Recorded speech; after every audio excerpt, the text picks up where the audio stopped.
Mateus capítulo 16, versículo 13. Olha o que diz a palavra de Deus. E chegando Jesus às partes de Cesareia de Filipe, interrogou os seus discípulos. Ele perguntou para os discípulos dizendo: quem dizem os homens ser o filho do homem? E eles disseram: uns dizem que é João Batista, outros dizem que é Elias, outros Jeremias ou um dos profetas. Disse-lhes ele: e vós? Eu não quero mais ouvir a opinião dos outros. Vocês, os meus discípulos que andam comigo, quem vocês dizem que eu sou? Simão Pedro respondendo disse: tu és o Cristo, o Filho do Deus vivo. Aleluias. Você pode repetir o que Pedro disse para Jesus? No 3, 1, 2, 3. Tu és o Filho do Deus vivo.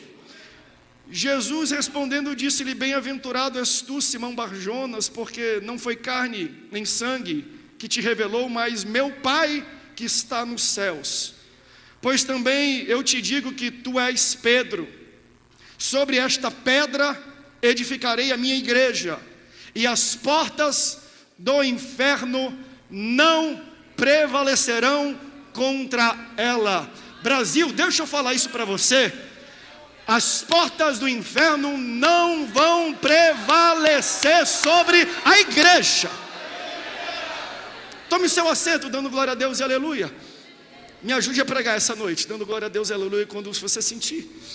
Nós estamos no meio de uma campanha de jejum e oração até o dia 30 de outubro deste mês. Será o segundo turno das nossas eleições, onde o futuro político do Brasil será determinado.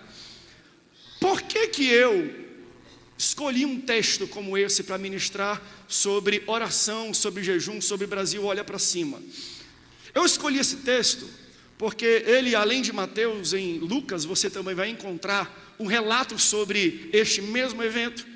E lendo os dois, você vai perceber que essa conversa que Jesus provoca, essa conversa que Jesus inicia com a pergunta falando: quem é que dizem que eu sou?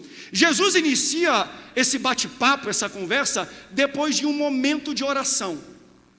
Então Jesus ora, e debaixo da unção, do ambiente propício da oração, ele é instigado a perguntar, não apenas aos outros, mas principalmente aos seus discípulos: para vocês, quem eu sou? Você entende que o ambiente da oração é um ambiente muito suscetível para nós vivermos novas dimensões e uma revelação nova de quem Jesus é e da sua identidade? O grande erro, talvez hoje em dia, é que a gente trata como natural coisas que são espirituais. A gente acha que a oração é algo mecânico. É o que a gente vem: tem oração para oferta, tem oração para começar o culto, tem oração para a gente comer. Então a gente não entende o que é oração e às vezes torna a oração uma reza, algo normal, automático e mecânico. Então a gente acaba naturalizar aquilo que é espiritual e sobrenatural. Existe um livro de um pastor americano, ele contou uma história muito interessante sobre o poder da oração. E a história dele era a seguinte: ele é pastor de uma igreja. E aí quando acabou o culto, os irmãos, um casal veio até ele que estava estudando e falou assim: pastor, ore por nós, porque a gente está passando por uma dificuldade muito grande financeira, e a gente está prestes a fazer uma decisão muito significativa na vida. Por quê? Porque está tão difícil a gente segurar as contas, que a partir do próximo mês a gente vai ter que escolher: ou nós ficamos na faculdade estudando os dois, ou nós moramos. Ou a gente paga aluguel, ou a gente paga o ensino. Ou a gente paga a faculdade, ou a gente paga a moradia.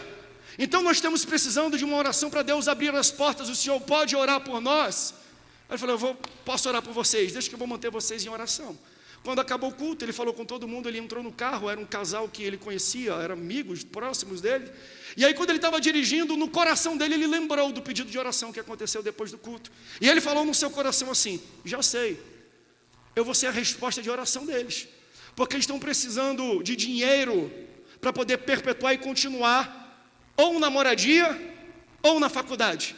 Como são amigos próximos, eu tenho aqui algumas economias, eu vou ligar para eles agora, quando eu chegar em casa, eu vou falar, ó, eu tenho um dinheiro aqui guardado, eu vou emprestar para vocês, depois vocês vão ver como é que me pagam, tá bom? Ou eu vou dar para vocês, quem sabe vocês seguram mais um mês da faculdade, não precisa sair do apartamento ou da sua casa, e aí vocês têm 30 dias para ver se acontece alguma coisa. Então eu vou chegar em casa, eu vou ligar, eu vou pegar meu dinheiro e eu vou fazer um Pix.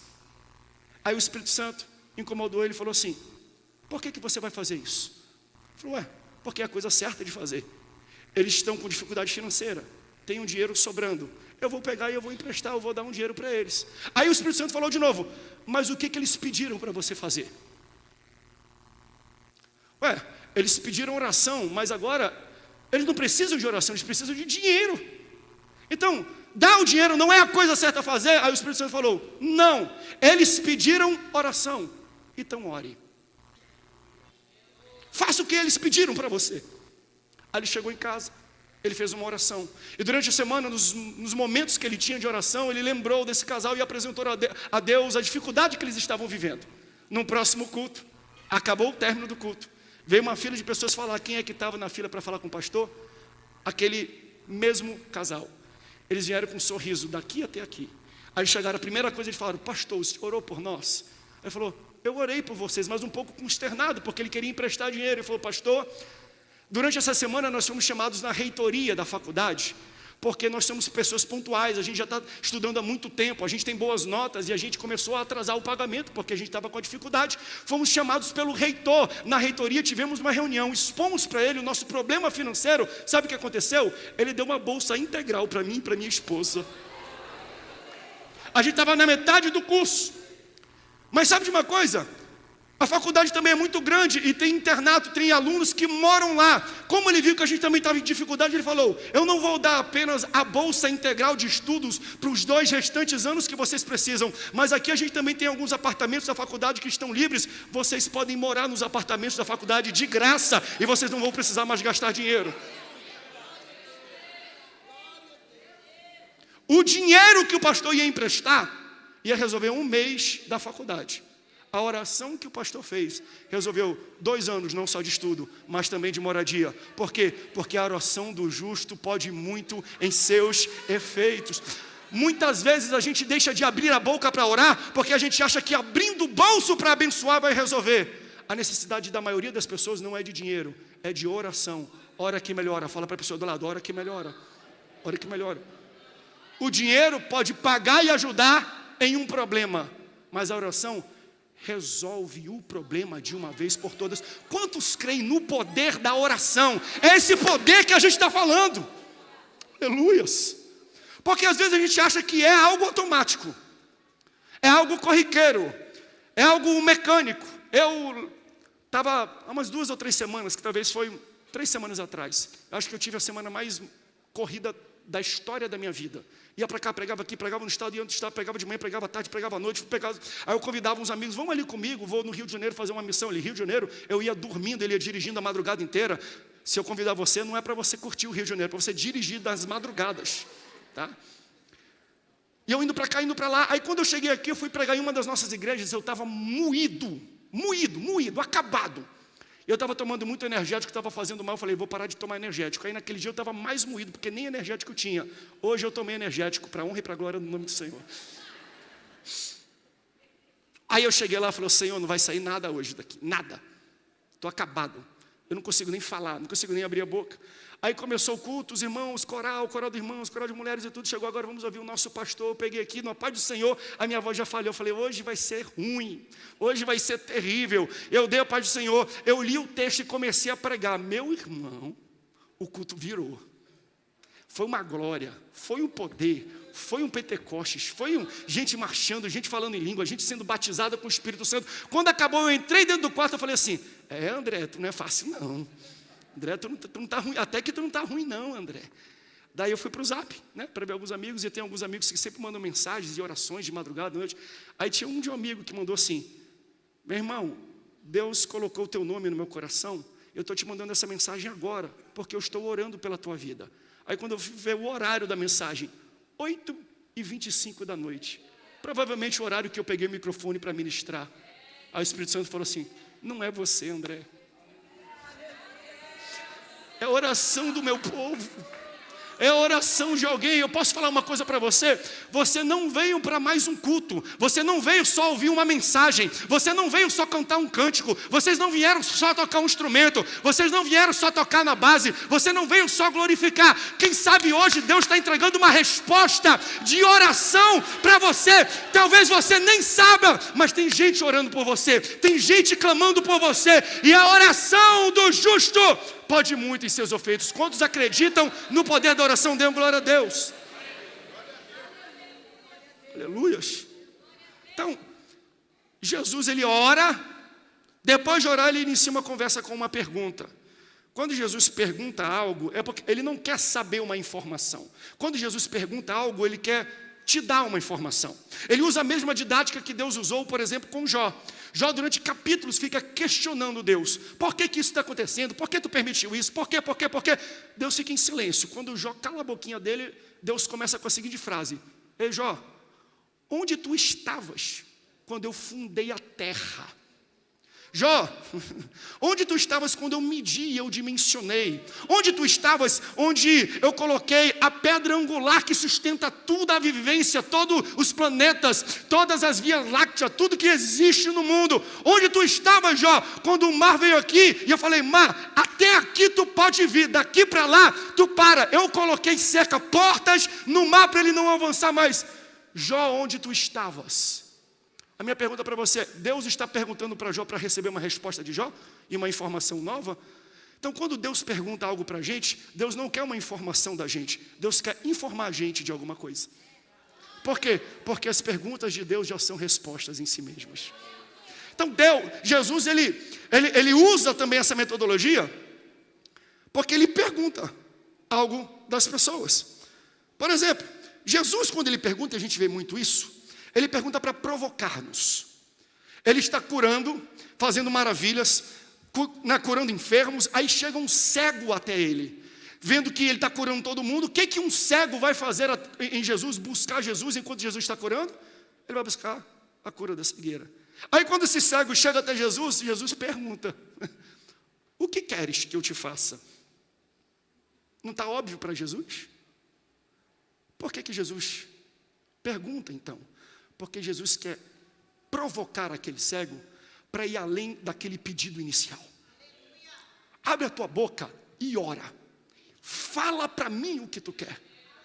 Porque a gente fala isso: mas pastor, eu não preciso orar porque Deus sabe de todas as coisas. Você não ora para informar Deus, você ora para envolver Deus. Toda vez que você estiver passando por um problema, o que Jesus está falando é: o que queres que eu te faça? Abre a tua boca, me busca, me procura, te aprofunda, ora mais, lê a Bíblia, porque tem resposta para você. Porque às vezes a gente vai até Jesus e Jesus não tem resposta, Jesus tem pergunta. Quando Jesus me pergunta de volta: pastor, o que Ele quer? Ele quer que você continue perguntando, continue se aprofundando, continue se relacionando, continue instigando, continue buscando e procurando mais. Porque às vezes nós não vivemos na estação da resposta, nós vivemos na estação da pergunta. Você quer uma resposta? Jesus continua te dando uma pergunta. Você quer resposta? Jesus continua te dando uma pergunta. Porque às vezes Ele fala: eu quero que tu ande pela fé. Mesmo sem ter resposta, pode pisar. Mesmo sem ter respostas, pode viver. Mesmo sem ter respostas, pode caminhar. Então às vezes Ele não dá uma resposta, Ele nos dá uma pergunta. O que está por trás das perguntas? Porque nós temos esse conceito: vamos orar porque depois de orar nós vamos ter resposta. Mas Jesus, depois de orar, teve perguntas. A pergunta dele é: quem é que estão dizendo aí fora que eu sou? Vamos lá, gente.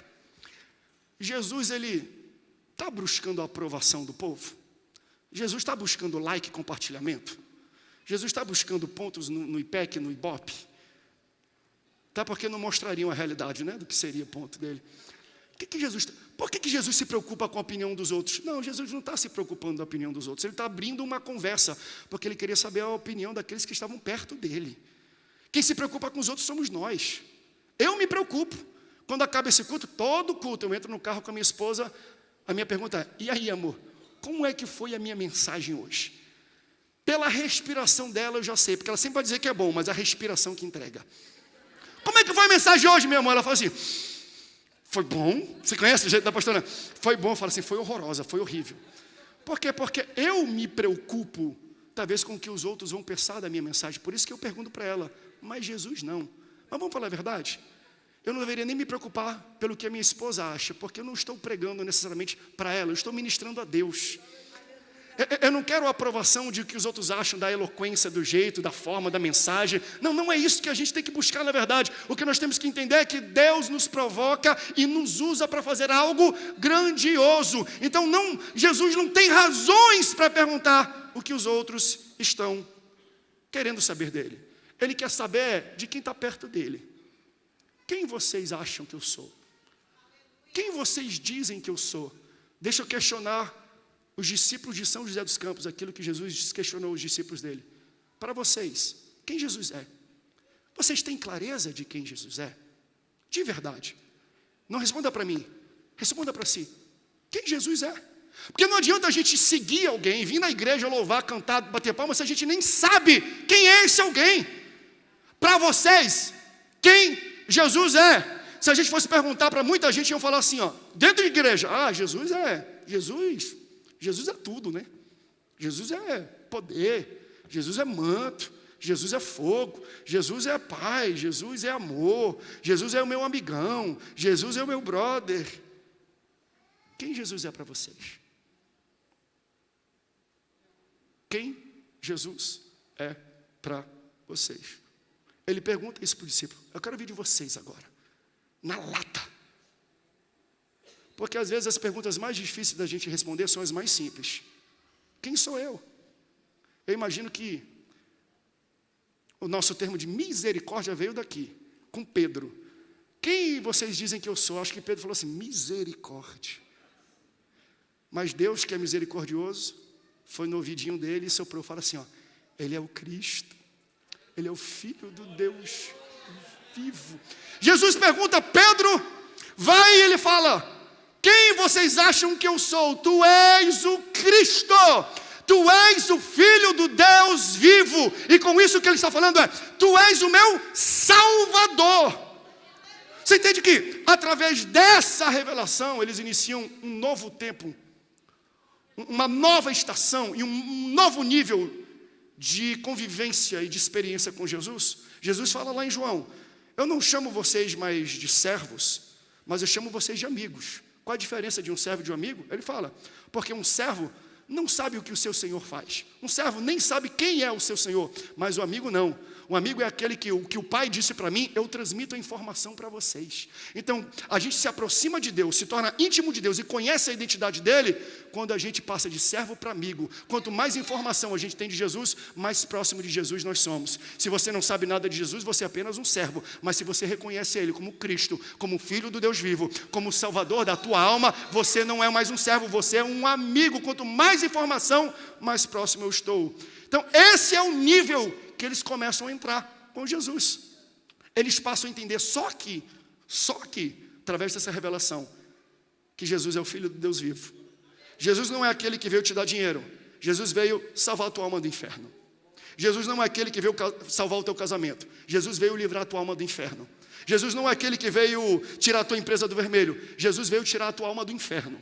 Jesus não é aquele que veio te dar um carro do ano. Jesus veio te livrar a tua alma do inferno. Mas pastor, Jesus, ele não restaura. Jesus, ele não resgata. Jesus, ele não prospera. Jesus não salva o meu casamento. Jesus não salva a minha empresa. Jesus salva o meu carro do ano. Sim, mas de que adianta você estar com um bom casamento, com uma casa boa, com uma empresa boa, com um carro do ano, se a sua alma está indo para o inferno? Quando ele fala que ele é Jesus, o Cristo, o Filho do Deus vivo, é o que ele fala, tu pode me dar mais do que um carro, mais do que um dinheiro, tu salva e livra a minha alma do inferno. Você entende isso? Se você veio aqui para buscar tudo isso, amém, mas eu quero dizer para você, ele é o único que livra a tua alma do inferno. Ele é o Cristo, ele é o Salvador. Aleluias, aleluias. A partir dessa revelação se estabeleceu um novo nível, que é nítido na Bíblia, entre Jesus e os seus discípulos. Por quê? Porque depois dessa confissão de Pedro, Pedro fez uma confissão. Jesus, pela primeira vez na Bíblia, é citada a palavra igreja. Igreja é citado por Jesus pela primeira vez na Bíblia depois de uma confissão de quem Jesus realmente era, a sua identidade principal.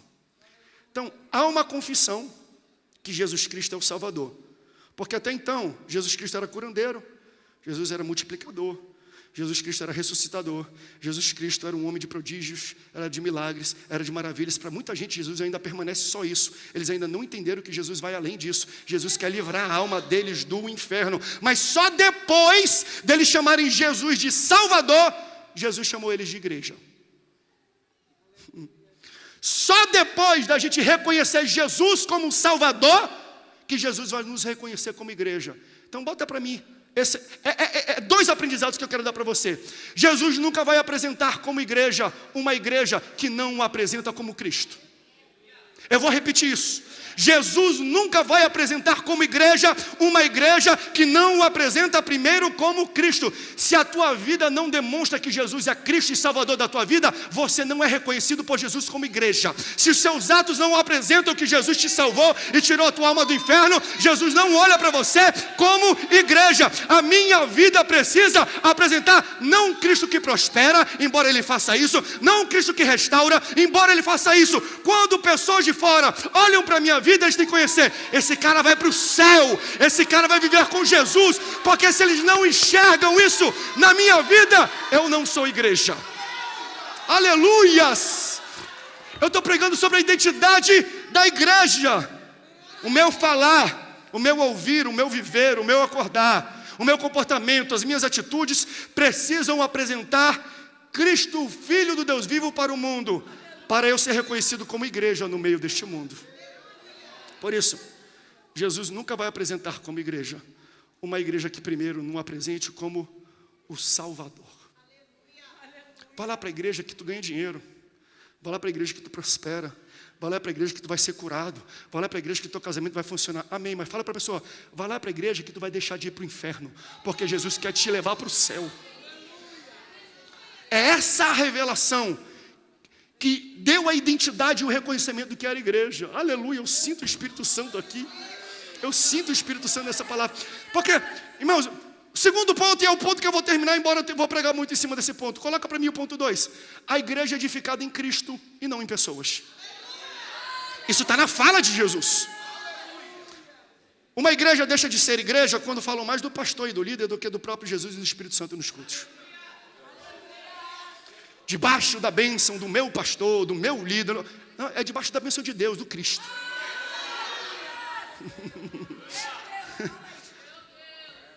Pastor não é pai espiritual da igreja, pastor é servo da igreja.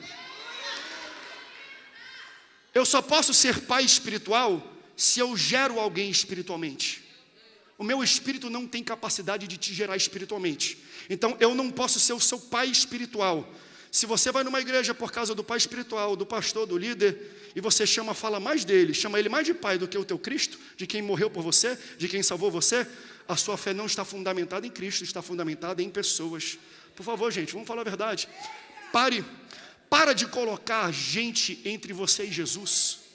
Pastor não é intermediador de Jesus, pastor é facilitador de Jesus. Ele é servo de Jesus para falar, eu não tenho nada a ver, eu só estou pregando, mas é ele que você tem que seguir. Tem que ser igual João Batista, vocês vieram até aqui, mas esse que veio, eu não tenho nem dignidade, eu não tenho nem forças, eu nem poderia tirar as suas sandálias. Siga a ele, não é a mim. Pastor não é intermediador de Cristo. Por quê? Porque a igreja só pode ser edificada em Cristo. Ela não é edificada na pastora Naná. Ela não é edificada em mim. Ela é edificada em Cristo. Porque ele deixa claro. Pedro, tu és pedra, mas é sobre a rocha que eu vou edificar minha igreja. Ele não fala que ele vai edificar sobre Pedro, sobre João, sobre André, sobre Samuel. A Assembleia de Deus não é edificada sobre João Vela Pelegrino, desculpe. A Assembleia de Deus é edificada sobre o cabeça da igreja, quem morreu para a igreja, é edificada no Cristo da igreja, ela é construída e edificada por Cristo. Aleluias. Eu não sei, você se lembra do Nelson Ned? Não, quem lembra do Nelson Ned? Ele cantava, Cristo é pedra viva, pedra de esquina, pedra angular. Cadê? Só o pessoal novo. Está com vergonha. Eu falei, né? Só o pessoal de 1970, todo mundo ficou calado. Ei, não se meta no meio das pessoas de Cristo. Porque a igreja não é constituída em cima de você, pastor, em cima de você, líder, em cima de você, crente. É em cima de Cristo. Isso aqui é muito claro, sabe por quê? Porque é fácil a gente misturar as coisas, porque quem está de fora enxerga assim. E para a gente é muito cômodo, é muito gostoso, é muito honroso a gente receber esse elogio.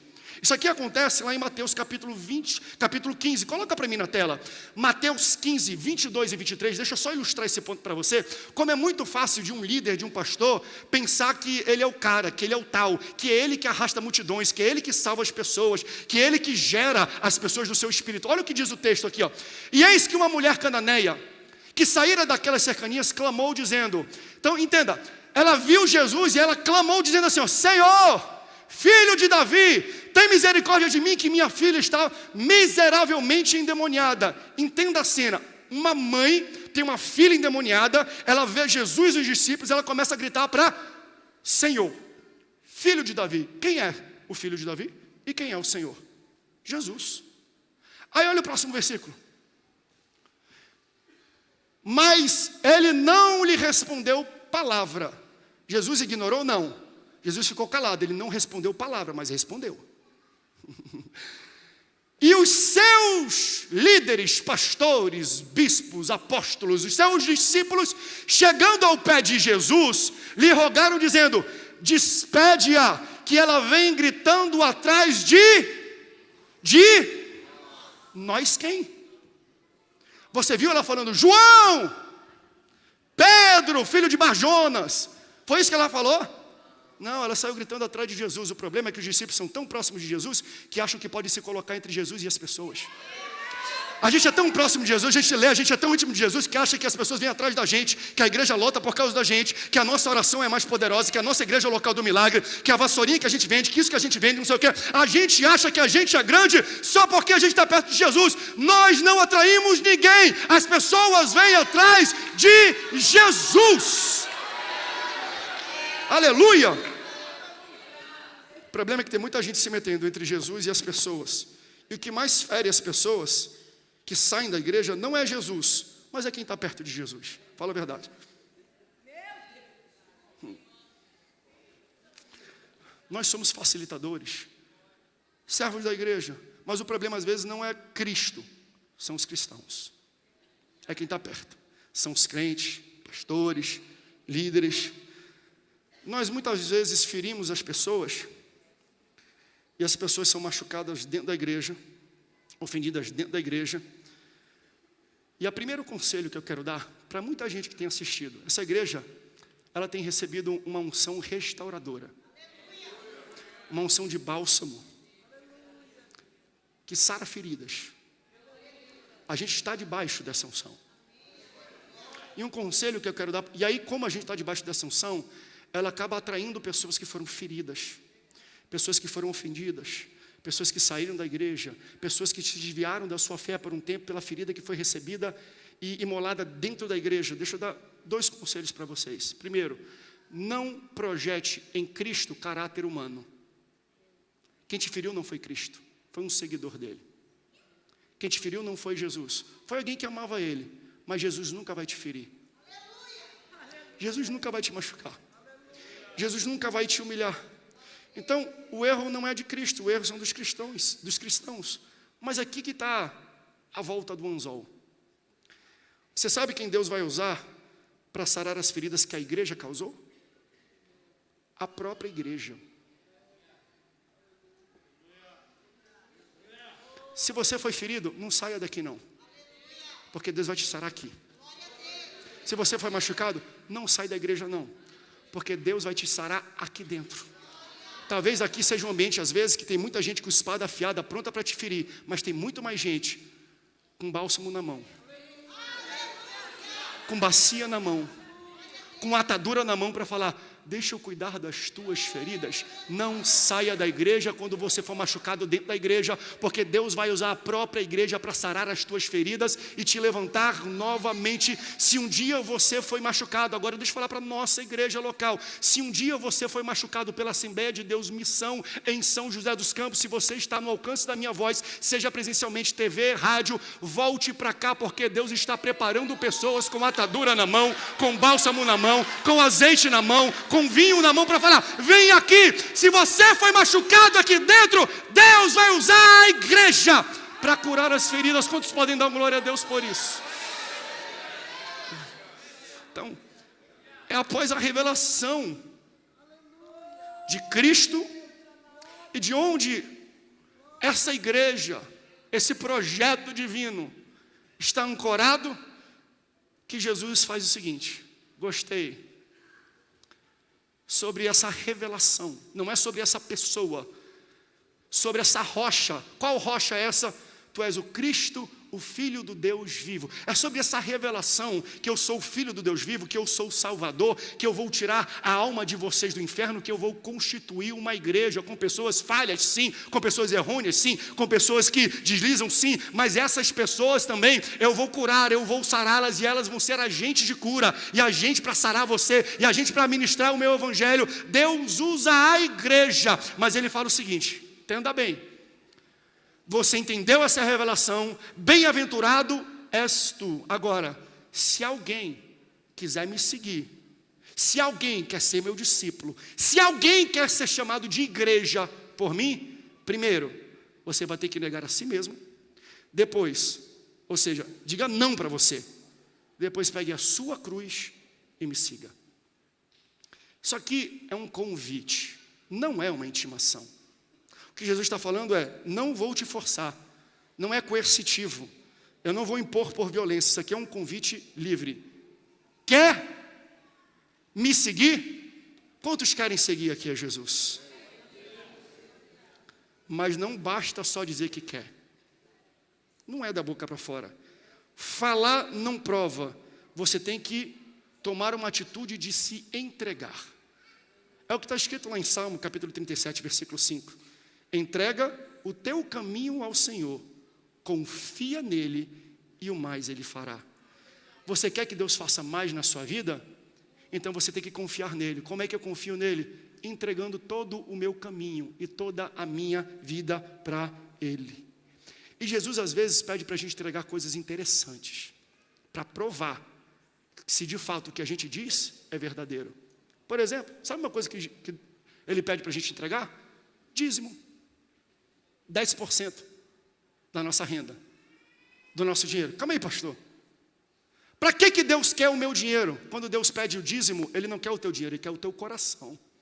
Não, mas Ele já tem o meu coração. Eu já entreguei, eu levantei a minha mão, aceitei a Ele, eu entreguei a minha alma a Jesus, Ele já tem 100% da minha alma. A minha pergunta para você é: o que é mais valioso, a sua alma ou o seu dinheiro? O que é? É a alma? Bem, se você entregou 100% da sua alma, que é o mais valioso, por que você não pode entregar para Ele 10% do teu dinheiro?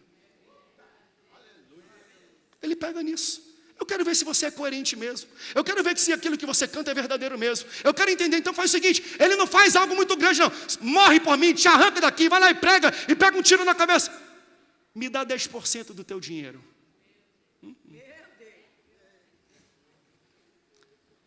Se você não entrega o seu dízimo ao Senhor, não vou ser duro ao dizer que você não é igreja. Quem sou eu para dizer isso?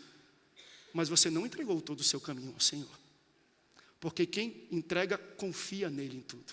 E acredita que Ele vai fazer. Mas pastor, está faltando, está com pouco. O mais Ele fará. Então, o mesmo culto que a gente diz que entrega a alma, a gente tem dificuldade de entregar o nosso dinheiro. Então a gente tem que entender: a minha vida com Deus e com Jesus é feita por discurso? É feita de aparências? Ou de fato eu estou negando a mim mesmo e carregando a minha cruz? Porque Ele vai fazer mais por você. O que Ele faz? Ele morreu por você na cruz. Ele morreu por você na cruz. tem alguém que pode fazer mais por outra pessoa, a morrer sem ter culpa para te levar para o céu? Então não tem como você dizer que você é igreja sem você confessar que Ele é Cristo e sem você entregar toda a sua vida para Jesus. Sobe aqui, louvor, que eu já vou terminar. Estou sentindo da gente fazer um apelo um pouco forte aqui essa noite. Escute o que eu vou te falar. Preste atenção para mim, que o louvor vai subir, às vezes faz um pouco de barulho. Quantos estão entendendo essa mensagem que o Espírito está passando? Diga amém. Se o mundo te abraça, é porque o céu te largou há muito tempo. O que isso quer dizer? Se o pecado não te incomoda mais, se as drogas não te incomodam mais, se a bebedeira não te incomoda mais, se o palavrão, as palavras torpes, o que você escuta que é ruim, não te incomoda mais, se aqueles grupos de zap que tem mensagens, vídeos e fotos obscenas e pornográficas não te incomoda mais, sinto te dizer, o mundo já te abraçou. Mas Deus me trouxe aqui, porque Ele está me incomodando para falar que o céu quer te abraçar novamente. Que você precisa retornar para a casa do Senhor, que você precisa entregar a sua vida para Ele, a sua vontade para Ele, os seus desejos para Ele, tudo, a sua alma, o seu dinheiro, a sua família, entrega tudo a Jesus nessa noite. Pode parecer uma palavra dura, está sendo dura meu amor, está sendo dura essa palavra? Mas sabe por que às vezes a gente prega palavras duras? Não é porque a gente quer bater na igreja, é porque a gente quer cuidar da igreja, é porque a gente se preocupa com a igreja. Eu me preocupo cada vez mais com igrejas que fazem muita concessão de princípios e valores para poder ter mais gente no ambiente da igreja.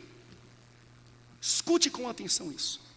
Nós precisamos receber mais gente, crescer, nós precisamos incluir mais pessoas, então a gente faz concessão de algumas coisas, ou até de palavra. Eu não vou pregar um pouco isso porque é duro, e isso aqui vai expulsar algumas pessoas, e a gente começa a fazer algumas concessões na ministração, na pregação do evangelho, para incluir pessoas na igreja. O grande problema é que, às vezes, a gente inclui pessoas na igreja, mas elas não estão incluídas no céu.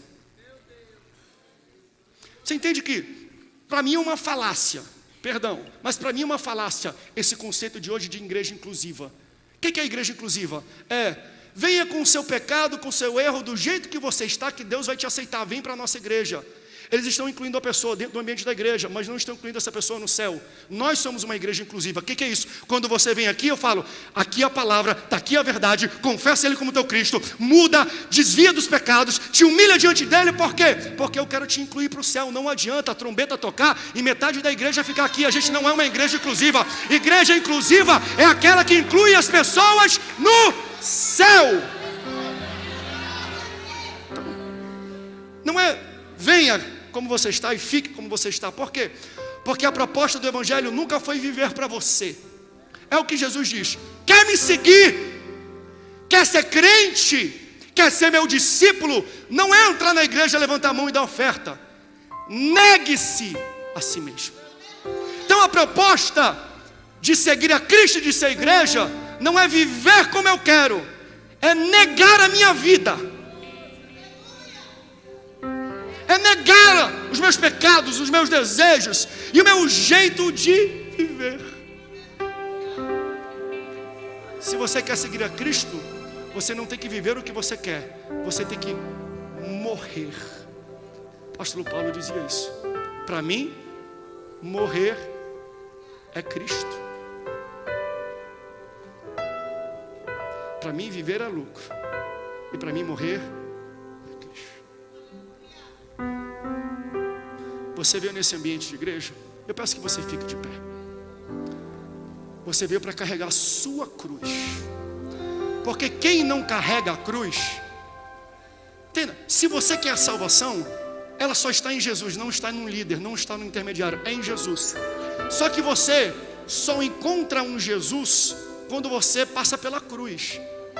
Não é o Jesus que é poder, não é o Jesus que é vitória, não é o Jesus que é paz e amor, não é o Jesus de qualquer... Não, é o Jesus que morreu na cruz, que ressuscitou e falou assim: se vocês querem ser a minha igreja, vocês vão ter que dizer não para vocês, sim para mim, e carregar a sua cruz.